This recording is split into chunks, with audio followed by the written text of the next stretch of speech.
Hello student, welcome back to my channel Neha commerce zone. आज हम class 12th accounts में dissolution of a partnership firm में part 3 करने जा रहे हैं, जहां पर हम कुछ इंपॉर्टेंट जर्नल एंट्रीज करेंगे फर्म के डिसोल्यूशन, पार्टनरशिप फर्म के डिसोल्यूशन के टाइम पे। ठीक है, हमने इससे पहले बहुत सारे और वीडियोस किए हैं जिसमें हमने डिसोल्यूशन के बारे में पढ़ा, किस तरीके से डिसोल्यूशन किया जाता है पार्टनरशिप फर्म में, क्या इसका मीनिंग होता है, कब कौन सी एंट्री की जाती है। ये सब चीज़ हम ऑलरेडी समझ चुके हैं पार्ट 1 और पार्ट 2 में। पार्ट 2 में हमने बहुत सी जर्नल एंट्रीज़ भी की हैं। पार्ट 3 में कुछ हम इम्पॉर्टेंट जर्नल एंट्रीज़ करने जा रहे हैं जो मेरे साथ साथ आप करेंगे, राइट। तो मैं आपको ट्रांजैक्शन बताती जाऊंगी डिसोल्यूशन के दौरान की, और साथ के साथ आपको समझा के उस एंट्री को पास भी करती जाऊंगी। तो देखते हैं क्वेश्चन किस तरीके से होंगे। पहली इम्पॉर्टेंट जर्नल एंट्री देखिएगा कि एक पार्टनर है, उसने एग्री किया कि वो पे करेगा टू पे ऑफ हिज वाइफ्स लोन। वो अपनी वाइफ के लोन की पेमेंट करेगा। ठीक है, कितने से? 5,000 से। तो क्या जर्नल एंट्री होगी इसकी? क्योंकि ये एक्सपेंस है तो डेफिनेटली रियलाइजेशन को डेबिट करेंगे। और कौन पे कर रहा है? के पे कर रहा है, तो एंट्री के को क्रेडिट करेंगे। तो हमारी एंट्री क्या बनेगी? हमारी एंट्री बनेगी realisation account debit to case capital account, right. And इसको आप 5,000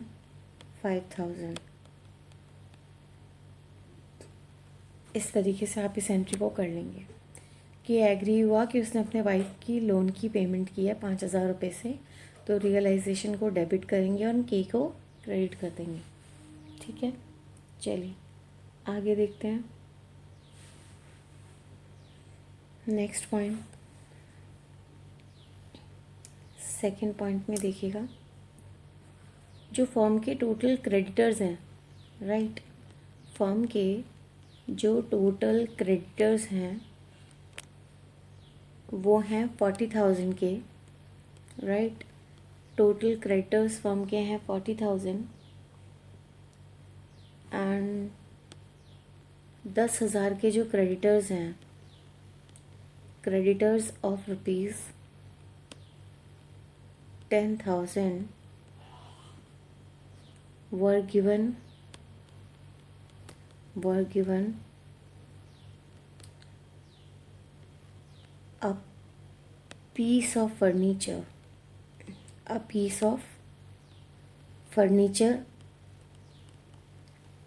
फर्नीचर की कॉस्ट कितनी है?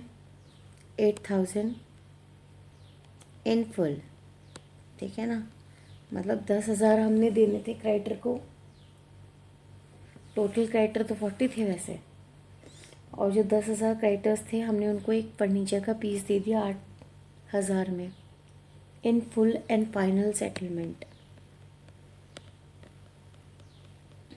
In full and final settlement. ठीक है, और जो रिमेनिंग क्रेडिटर्स बचे हमारे रिमेनिंग क्रेडिटर्स बचे, उनको अलाउ किया डिस्काउंट, वो भी 10% का। ये हमारा पॉइंट है। ओके, टोटल क्रेडिटर्स 40,000 है, 10,000 क्रेडिटर्स जो हैं उनको हमने फुल एंड फाइनल सेटलमेंट में 8,000 में फर्नीचर दिया, और बाकी के बचे हुए जो क्रेडिटर्स हैं उनको डिस्काउंट दिया 10% का। ठीक है, तो जो पेमेंट है रिमेनिंग क्रेडिटर्स की वो क्या होगी?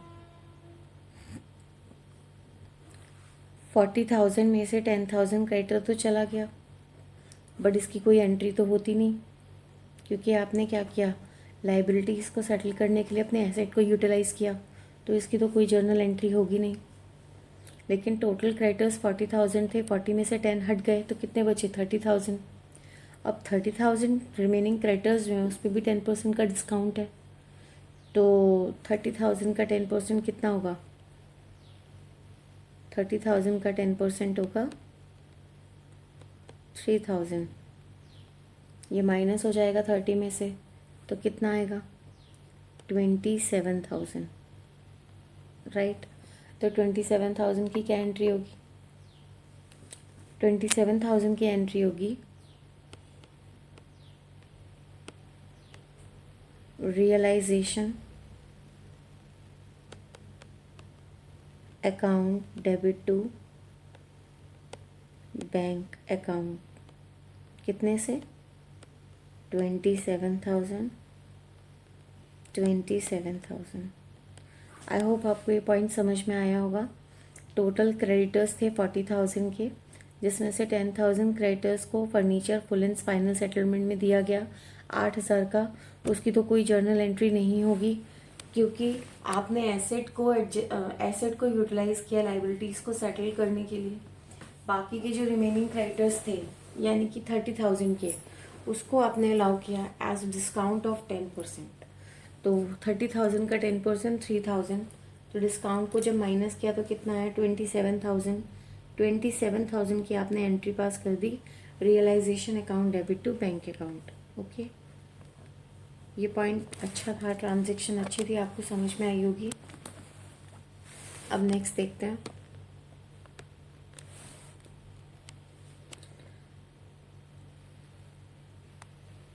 एक मशीन है, अ machine that was not recorded in the book. ठीक है, that was not recorded in the book,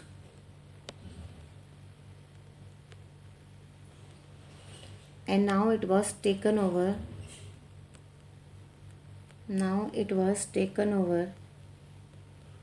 by K, जो कि एक पार्टनर है, at ₹3,000, whereas its expected value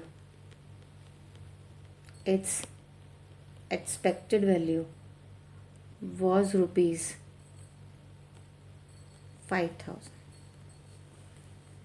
एक मशीन है जिसको रिकॉर्ड नहीं किया गया था अपने बुक्स में, अब वो के पार्टनर है, उसके द्वारा टेक ओवर कर ली गई है 3,000 रुपये में, जबकि उसकी एक्सपेक्टेड वैल्यू कितनी थी 5,000।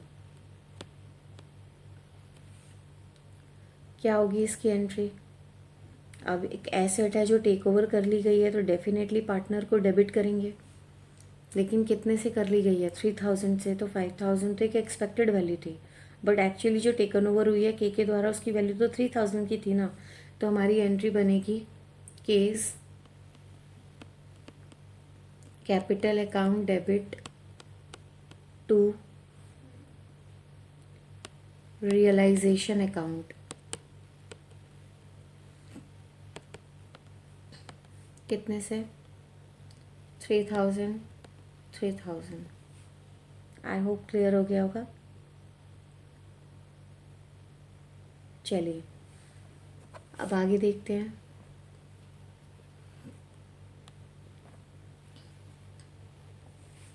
फोर्थ एंट्री, डिसोल्यूशन एक्सपेंसेस वर ₹800। नथिंग मेंशन, कौन बियर कौन बॉन्ड क्या है, तो फॉर्म ही मानेंगे। तो हमारी एंट्री क्या बनेगी, अगर हमारा क्वेश्चन है कि डिसोल्यूशन जो एक्सपेंस है, डिसोल्यूशन एक्सपेंस है वर ₹800 सिंपली, तो हमारी एंट्री क्या होगी, हमने पहले भी किया है ये, realisation account debit to bank account 800।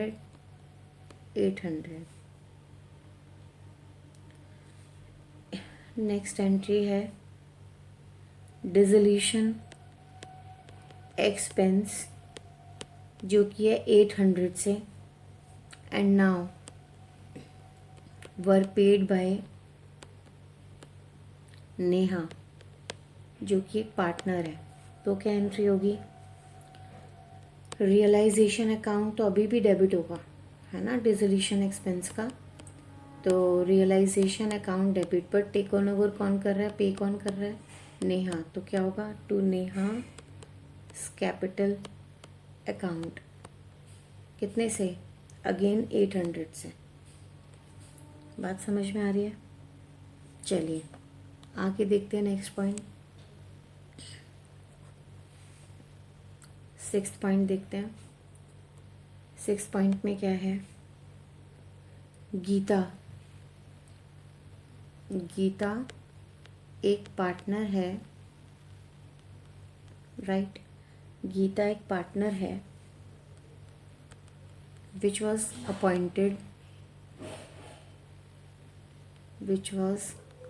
appointed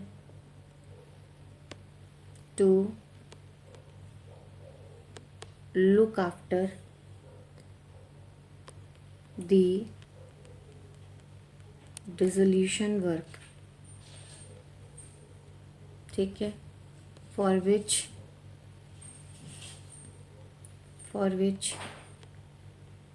she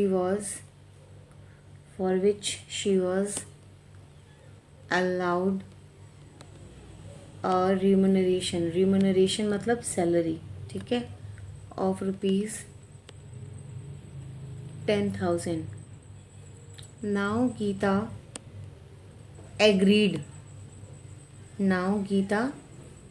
agreed to bear the dissolution expense, right? Actual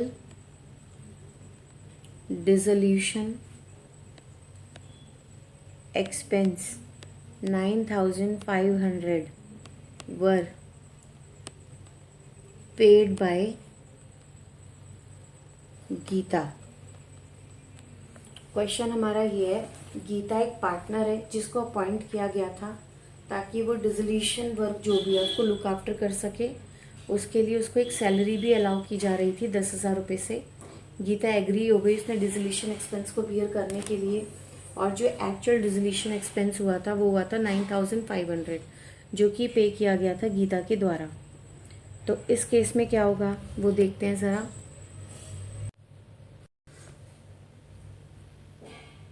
इस केस में हमारी एंट्री होगी रियलाइजेशन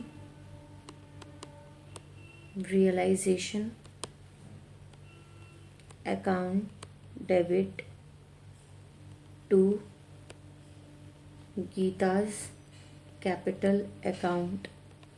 कितने से? 10,000 से। क्लियर हो रहा है? चलिए एक और पॉइंट देखते हैं आगे further.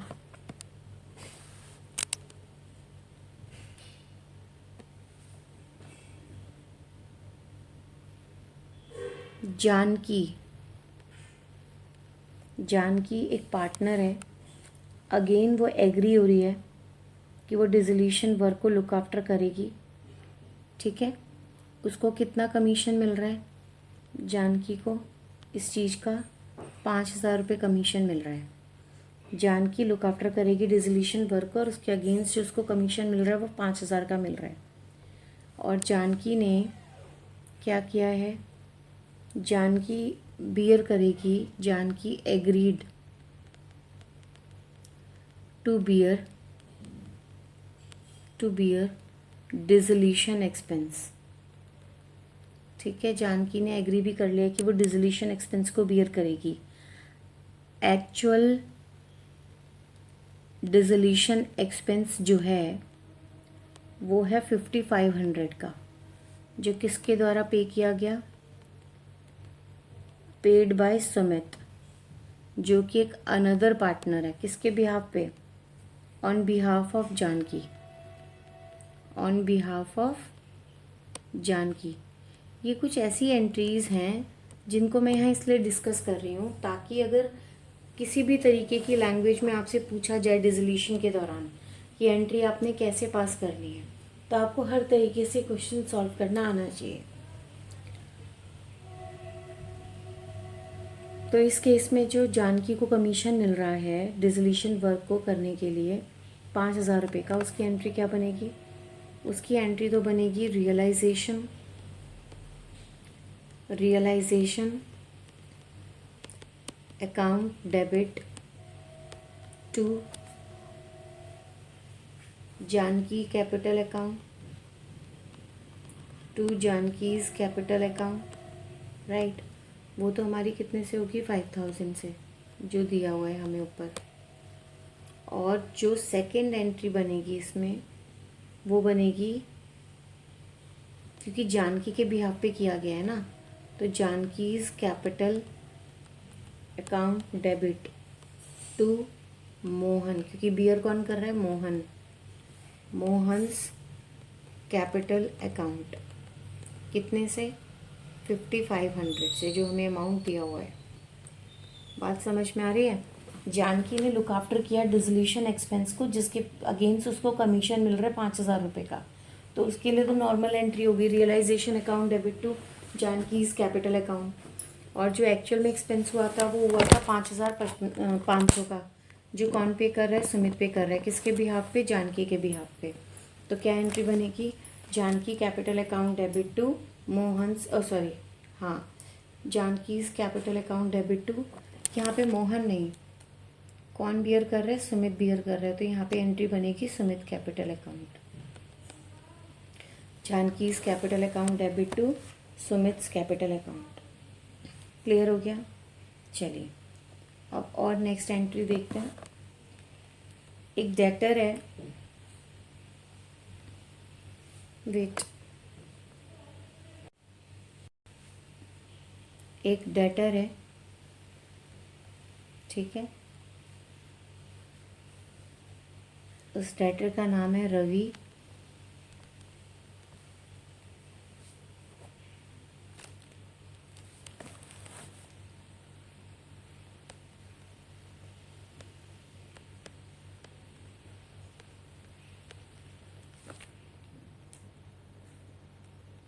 for rupees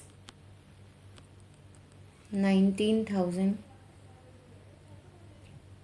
agreed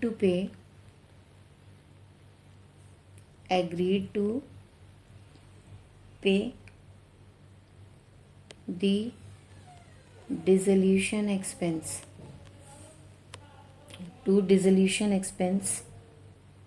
which were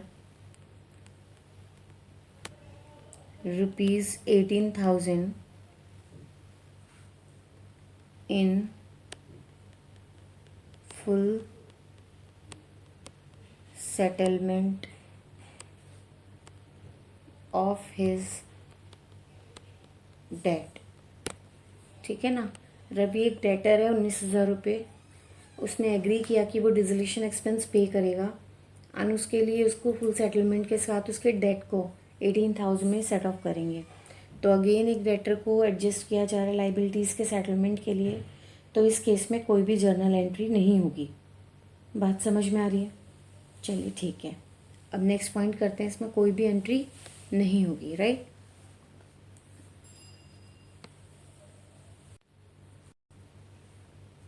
next point देखते हैं।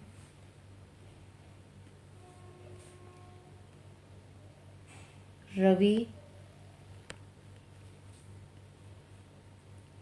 took over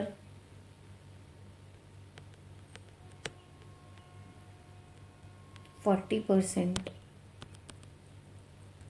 of the total stock, जो कि 60,000 है, ठीक है ना। Ravi took over 40% of the total stock, और स्टॉक की वैल्यू क्या है? 60,000 एट 20% डिस्काउंट। तो सबसे पहले अमाउंट निकाल लेते हैं। 60,000 का हमारा स्टॉक था, उसका 40% रवि टुक ओवर कर रहा है, तो 24,000 वो टुक ओवर कर रहा है, जिस पे 20% का डिस्काउंट था। तो अगेन इसका 20% निकालेंगे, तो 20% कितना हो जाएगा, 4800, और इसको आप इसमें से माइनस करेंगे तो 19,200 आ जाएगा। ठीक है, अब क्योंकि वो बियर कर रहा है एसेट को, तो एंट्री क्या बनेगी, रवीज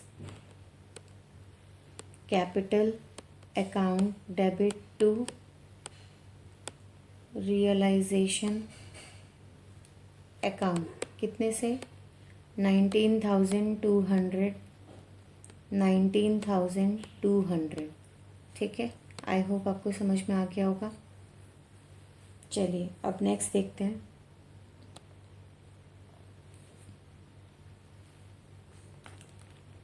नेक्स्ट पॉइंट में 30% of the total stock, 30% of the total stock was taken over by creditors of rupees 20,000 in full settlement. अब स्टॉक जो है वो हमें 60,000 ही गिवन है, जैसे प्रीवियस वाले में गिवन था। ठीक है ना, टोटल स्टॉक हमारा 60,000 गिवन था, जिसमें से 30% क्रेडिटर टेक ओवर कर रहा है 20,000 रुपये का फुल सेटलमेंट के लिए। तो क्या कोई जर्नल एंट्री होगी इसकी, नहीं, इसकी कोई जर्नल एंट्री नहीं होती। ठीक है, ओके, चलिए नेक्स्ट पॉइंट देखते हैं। नेक्स्ट पॉइंट है Kartik had given a loan, Karthik had given a loan of rupees 18,000, ठीक है, to the firm. Karthik had given a loan of rupees 18,000 to the firm, which was paid to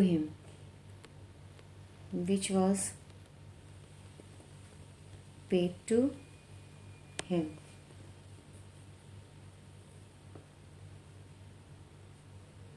तो क्या entry होगी, हमारी entry होगी Kartik's loan account debit to cash और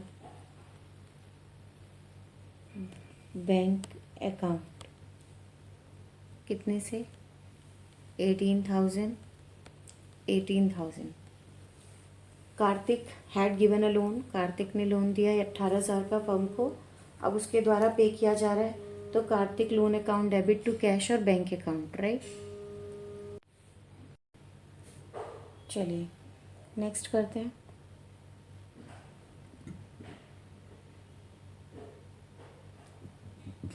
एक point है जहाँ पे कहा गया है कि जो स्टॉक है ना, स्टॉक का जो अमाउंट है वो है 85,000 रुपीज़, राइट, लेकिन वो टेक ओवर हो रहा है, but it was taken over by किसके द्वारा टेकन ओवर हो रहा है, रतीक एट ₹72,000। जितने से टेक ओवर हो रहा है केवल आप उतने से एंट्री पास करोगे, राइट। तो जितने से टेक ओवर है उसकी एंट्री क्या बनेगी, उसकी एंट्री बनेगी Ratik's capital account debit to realisation account, that is 72,000, 72,000, मतलब जितने से टेक ओवर हो रहा है केवल आपने उतने से एंट्री करनी है, ठीक है ना। आई होप आपको समझ में आ गया होगा। नेक्स्ट पॉइंट है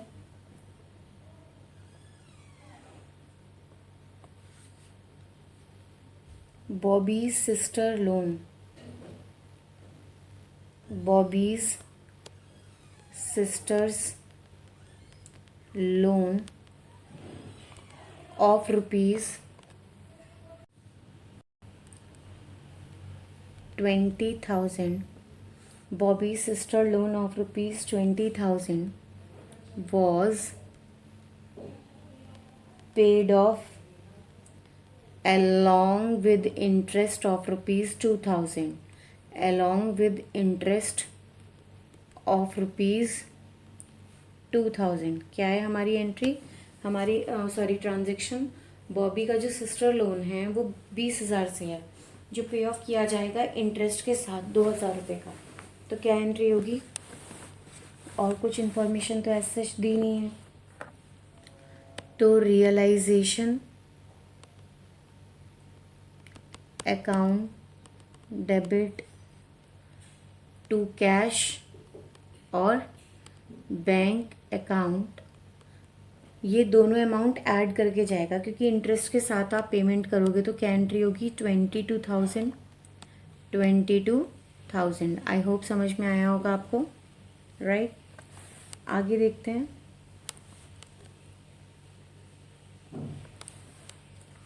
अ creditor of rupees 1,40,000, a creditor of rupees 1,40,000, ठीक है, 1,40,000 के क्रेडिटर थे। They accepted building value, they accepted building value of rupees at rupees 1,80,000, at rupees 1,80,000 and paid to the firm, right। वो कितने से है, वो होगा आपका 40,000। एक क्रेडिटर थे 1,40,000 के, उन्होंने एक्सेप्ट की बिल्डिंग की वैल्यू 1,80,000 की एंड फॉर्म पे किया। फॉर्म को जो पे किया वो कितना पे किया 40,000। तो सिर्फ इसकी एंट्री होगी बैंक अकाउंट डेबिट, जो पैसे मिले हैं bank account debit to realisation account, that is only 40,000। Always remember, because ऊपर की एंट्री क्यों नहीं होगी अब आप सब लोग जानते हैं बेटा, क्योंकि यदि कोई एसेट एडजस्ट हो रही है, यूटिलाइज हो रही है लाइबिलिटीज़ के सेटलमेंट के लिए, तो हम कोई एंट्री पास नहीं करते। ओके, चलिए एक और नेक्स्ट पॉइंट देखिएगा। नेक्स्ट पॉइंट है, यदि कोई लॉस हो जाता है रियलाइजेशन पर, ठीक है, लॉस ऑन रियलाइजेशन। रियलाइजेशन पर जो आपका लॉस हुआ वो कितने से हुआ, loss on realisation of rupees 10,000, 10,000 से आपका रियलाइजेशन का लॉस हुआ। Which was divided now, which was divided, जो कि डिवाइड किया गया था, which was divided between the partners, partners के बीच में डिवाइड किया गया था, between the partners Surbhi and Sudha, Surbhi and Sudha, right, in the ratio of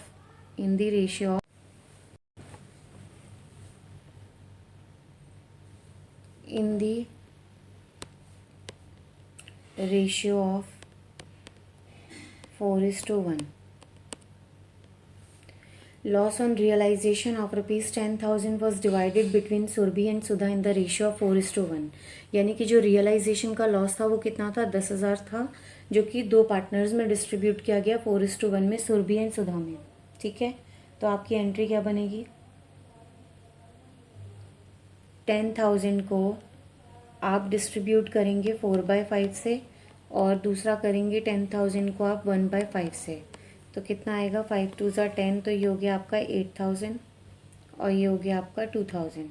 ठीक है, तो सुरभि का आपका 8000 आ गया और सुधा का आपका 2000 आ गया। तो आपकी एंट्री क्या बनेगी इसमें आपकी एंट्री बनेगी Surabhi's capital account debit, Surabhi's capital account debit to Sudha's capital account. ठीक है, नहीं इसमें बनेगी सुरभीज, एक सेकेंड मैं इसकी एंट्री बताती हूँ आपको, जस्ट अ मिनट। इसकी एंट्री बनेगी Surabhi's capital account debit, because दोनों पार्टनर हैं, दोनों में डिस्ट्रीब्यूट हो रहा है ना। Surabhi's capital account debit, Sudha's capital account debit to realisation account, account. Surabhi में हमारा आएगा 8000 जो हमने अभी कैलकुलेट किया, सुधा में आएगा हमारा 2000 जो हमने अभी कैलकुलेट किया, और रियलाइजेशन में आएगा हमारा 10000। तो इस तरीके से हम इस लॉस को जो है डिस्ट्रीब्यूट कर देंगे आपस में, पार्टनर में। मैंने ये वीडियो इसलिए बनाई थी क्योंकि हम ऑलरेडी प्रीवियस पार्ट में जर्नल एंट्री कर चुके हैं, बट थोड़े और एक्स्ट्रा क्वेश्चन आपके साथ डिस्कस किए थे ताकि आपकी प्रैक्टिस हो सके। तो आप इस वीडियो की हेल्प से आप प्रैक्टिस कर सकते हैं डिसोल्यूशन के टाइम पे जो जर्नल एंट्रीज होती हैं उसकी। और इसके बाद की जो वीडियो होगी उसमें रियलाइजेशन अकाउंट और उससे रिलेटेड कुछ अकाउंट्स में क्वेश्चंस उसी से रिलेटेड आपको कराएंगे। आई होप अगर आपको ये वीडियो अच्छी लगी हो, पसंद आई हो, तो प्लीज़ इसको अच्छे से देखिएगा। कोई डाउट हो तो कमेंट बॉक्स में डालिएगा, लाइक शेयर सब्सक्राइब कीजिएगा। राइट, थैंक यू बेटा।